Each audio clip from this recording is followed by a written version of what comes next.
Season 4 is probably already here by the time this video goes live. You're probably playing it. Unless you're on dial-up connection, and then you're 0.5% of the way there, probably. And you're like, what? You said probably in the first paragraph. What? This guy's... It's been a while. I do apologise. Stay with me, please. Don't leave me. But if you're still here, I don't know what I feel about Season 4. Season 3 was okay. Season 4 probably will be okay. And you might think, well, why do you care about Season 4 so much if Season 3 was okay? But Season 3, we got a new map. We got Shadfield. And it's not because we don't necessarily have a new Zombies map. Like, I am a big Zombies fan. I do enjoy playing Zombies and their new maps. But I got to the end of Shadfield. I got to the boss fight. Didn't finish it. Not because it wasn't hard. Okay, not because it was hard, sorry. It's because my Xbox decided to shut down 3 times during game. And I couldn't join back in the boss fight. And I then finished the boss fight and completed it. So I'm definitely not salty. At all. But before you hear my thoughts, let me help you regather yours. And here's the launch trailer for Season 4. The code names point to Pantheon. But we need someone who can crack them. Time to see an old friend. All right, Adler. Make me a deal.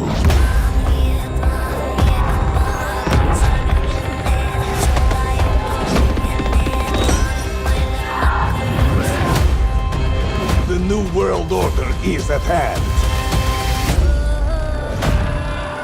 Time to level the playing field.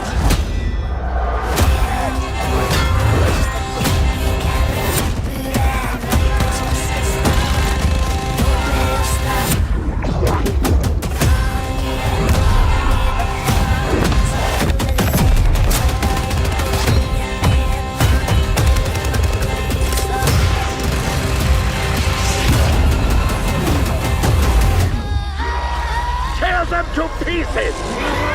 Keep your heads on a gimbal for grief songs. Get them before they get you. Come on, big fella. Let's paint the town red. No! Their team is falling apart!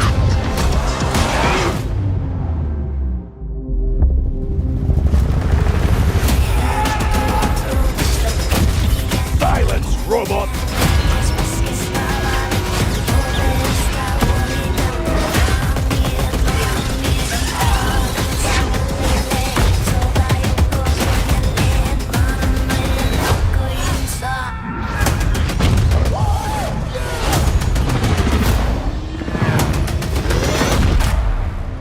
What now? Time to deal with the devil.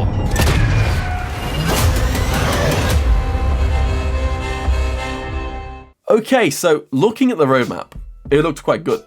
Yes, we don't get a Zombies map. We do get a few new things. We've got new ammo mods for challenges, but we've got a question mark next to. Support, which is definitely in that score streak. We're just going to all get anyway. And the limited time events, they don't really say too much, but they look interesting enough to keep us kind of there. But it won't keep us there for an entire season. I don't know. I feel, again, there's a lot of stuff going into Verdansk rather than the actual multiplayer type of the game, including zombies. I mean, don't get me wrong, we still get 5 multiplayer maps, we get new and returning modes, we get additional equipment, and again, changes to rank play, as always. We've got Shutdown, which is a launch, Fugitive, which is a launch, we've also got Blitz at launch, and you've got 2 mid-season, which is Eclipse and Fringe. Shutdown, probably I wouldn't have started with, because, I don't know, maybe I'm just wrong. Shutdown to me just doesn't look aesthetically pleasing. It doesn't need to look aesthetically pleasing. But just from I'm not playing it right now, so I don't know how it plays. It might play fantastic, I might love it. But then, these images don't scream that to me. I've got a few images, and that's not disrespecting or being dismissal of what Treyarch and developers put into these games. They do fantastic work, and we really appreciate that we're getting free content, okay? So. You might actually argue store, challenges, etc. Anyway, digress. But anyway, moving on. Fugitive is a notch map. I do like the dark kind of side of it, you know? Secret CIA black site, remote island, kind of cool. Battling your way through a frozen compound. I like the night, frozen. It might play better, I don't know. It might play horribly, it might look aesthetically pleasing. But it does look good. Is it the first night map? I don't actually know. Do we have night maps on Black Ops 6? Please let me know in the comments if what it is. I've completely forgotten. We've got Blitz. And Blitz looks really good, and then so you realise like you've got this like bridge here, and then the rest of the map is just kind of outskirts. I don't know, just traffic comes to a halt. Yeah. And then you've got Eclipse, which is literally taken straight out of a GTA 5 nightclub, at least in my opinion. And you can show off your moves on the dance floor, sure, by Omni movement. But this is what, again, okay, there's Fringe. Fringe looks fantastic. Revisit Fringe from Black Ops 3. Reimagined for the first time ever, Black Ops 6 has turned the grand opening of Rolling Hills Distillery, established in an idyllic setting with several navigable, please insert Google Translate, buildings and the surrounding grounds. Battle along the main road or dive into the bar for a closer fight. Watch for sharpshooters in the upper barn along the bridge and relive the thrill of trying to make it out alive through the narrow loading room. I mean, Fringe looks better than ever. I understand it's a remaster, it's supposed to look better than ever, but damn, it actually looks really nice. I'm going to give it to them. Eclipse and Fringe look really good. Shame they're in mid-season though. But they look to be something to get excited for. Genuinely looks like that guy's loot. Is that a fucking ray gun in Eclipse? Like, zoom into that picture there. It just looks really strange. I don't know. Going off topic, but will we actually play any of these maps? I don't know.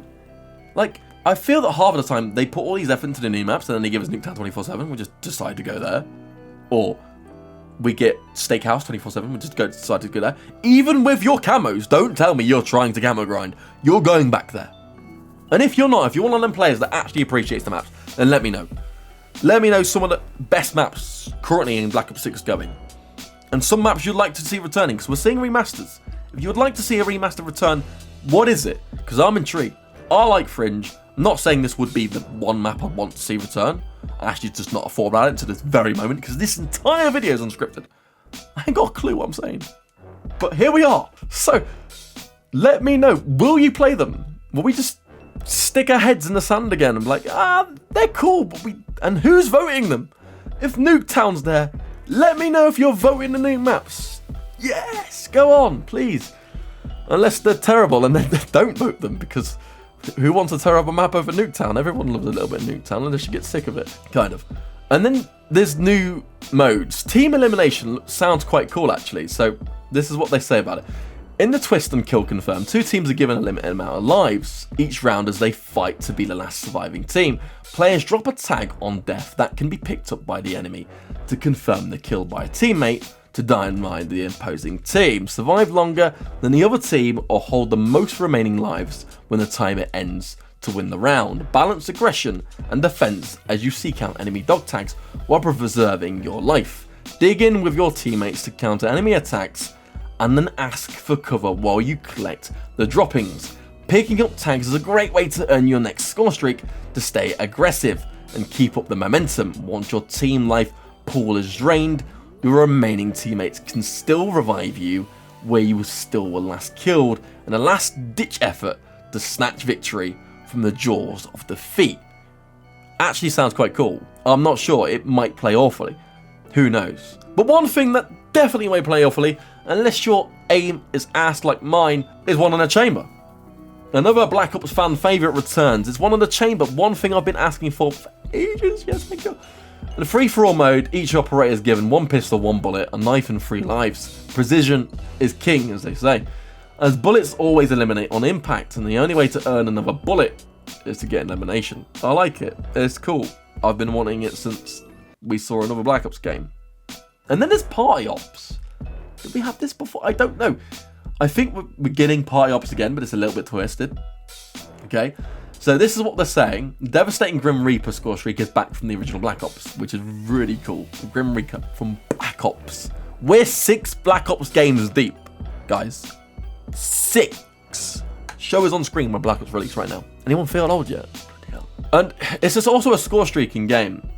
Powerful okay, I literally wasn't talking. I spoke about a Party Ops and didn't actually tell you anything about it. Get party started with limited time mode, arriving later in season. Complete a randomized set of party theme minigames. The player with the highest score at the end of the match wins it all. What is it? Is it just all the other party things in one? What's Party Ops? I forgot what it is. And then you've got multiplayer ranked play, which looks really good. You can see all the rewards on screen now. I'm not a competitive guy. Let me know. They actually look really cool. But definitely, again, not earning any of that, because I'm not good enough. And then we get on to Season 4 Zombies content. Season 4 Zombies content.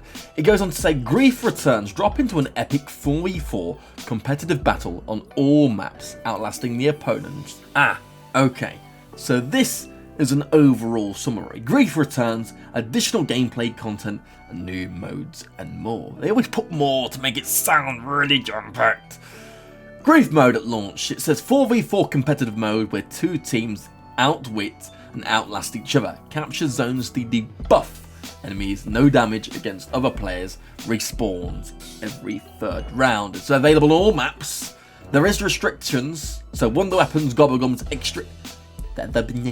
Exit Strategy, Eyelies, Wondervar, Timeout, and Flavor Hex, which is also coming in Season 4. So it's basically an indirect PvP combat. So basically what you do, you play objectives against each other to basically have whoever survives the longest. For example, so the action is immediate as soon as you drop in, either side of the same Grief arena. Within chosen zombies maps, an indirect PvP combat comes into effect. The two teams of 4 players can't outright kill each other. That'd be quite fast and very short. But what you can do, you can interact with them by body blocking or slowing them down using melee, bullet-based weapons or projectiles.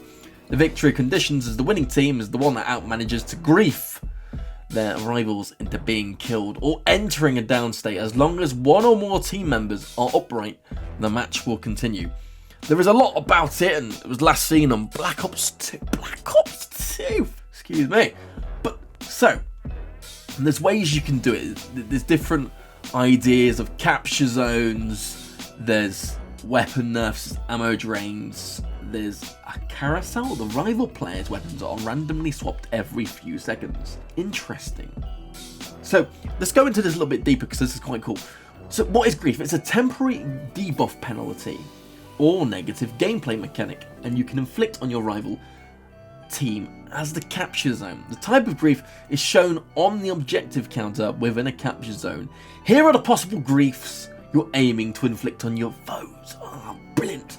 So weapon nerfs. So you know what that is, it makes your weapon useless.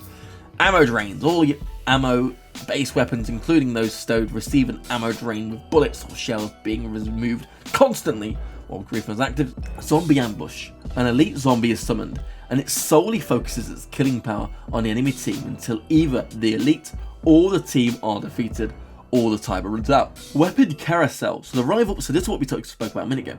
The rival players' weapons are randomly swapped every few seconds.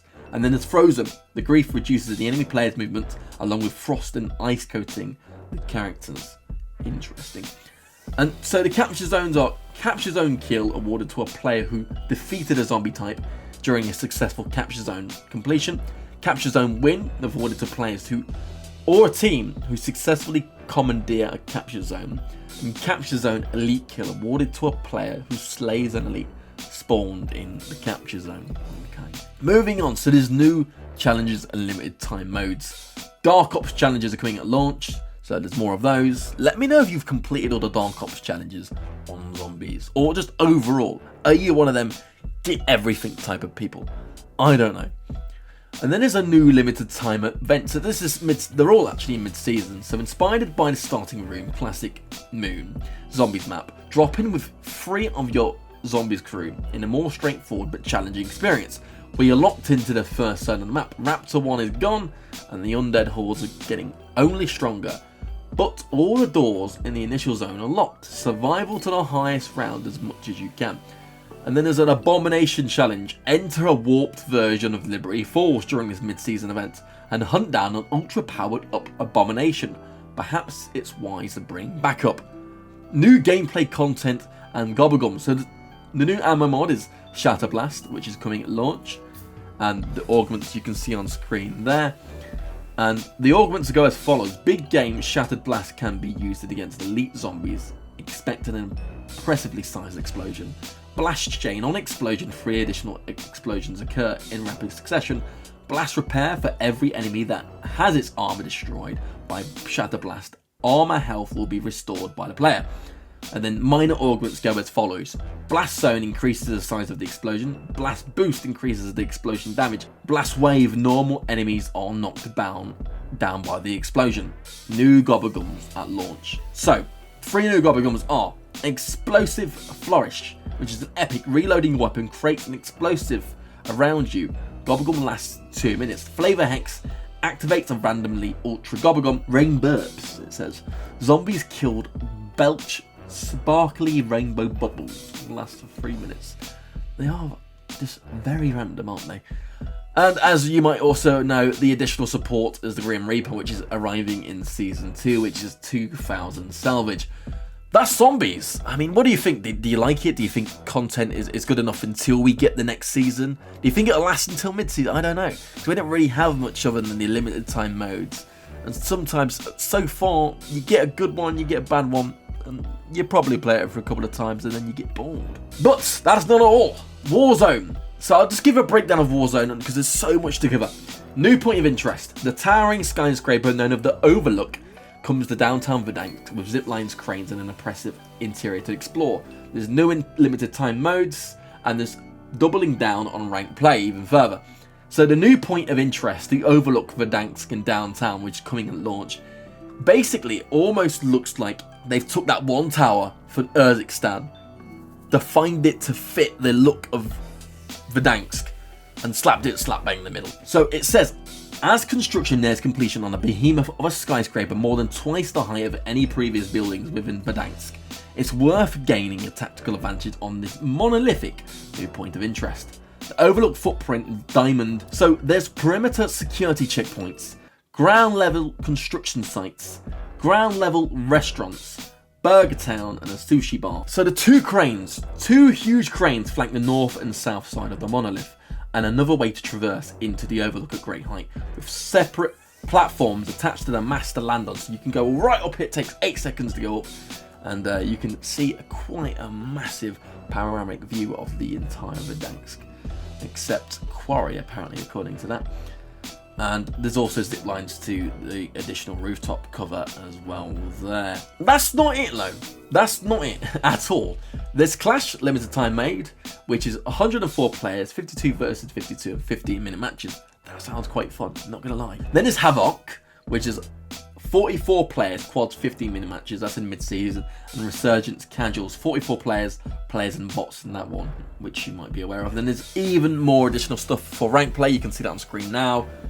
And so the new gameplay features are the hand cannon, the care package, a door barricade, and a Polaris Sportsman XP, which is an ATV essentially. And then that's it. That's basically it. If you want to talk about more multiplayer, zombies, and Warzone, stick around. Weapon details. So new weapons are the primary weapon is the LC-10, which is coming at launch. Then you've got the FFAR at launch, which is an assault rifle. We know what that is. There's an SX Model 87. Also in season, marksman rifle for you there. Special weapon, which is Olympia, another mid-season, and it's an event reward. And then you've got the melee weapon as a pickaxe. So that's interesting too. I'm not sure that one's. I'd prefer the boxing gloves. Remember the boxing gloves on Black Ops 3? Yeah, they were great. We've got nunchucks, so I can't say nunchucks. They're now back. And the new special weapon attachments. So yeah, then you've got the 6 grip, which is coming at launch for SMGs, except the PP19. You've got the Strider-22 3-round burst mod, and that converts the Strider 22 into a 3-round burst. SVD full auto mod, and you've got the TR2 CQB auto conversion in season. Marksman rifle event reward there. And then you've got Season 4's Battle Pass. You'll probably see what that is, and you know what that is already. In terms of operators, however, we've got Omen, which is a Black Sail Crimson 1 at launch, and then you've got Stitch, Battle Pass Rogue, Black Ops at launch there. What's interesting is Ballerina as a bundle in season collaboration. Now, we've always asked for a type of Baba Yaga collaboration, but we've got Ballerina instead. I mean, don't get me wrong, it could be a great film. It's probably going to be a great film. But where's John Wick? Come on, he's in the film. They should have at least put him in this as well. God damn it. Never mind. Moving on. We've also got Tracer Pack, Ink and Smoke, Reactive, Ultra Skin. Looks interesting. And there's other incoming bundles. You'll see them on screen now, but compared to previous season, I just don't think they're all that good. I don't know. Let me know what your thoughts are. And that's it. That's all there is for season 4.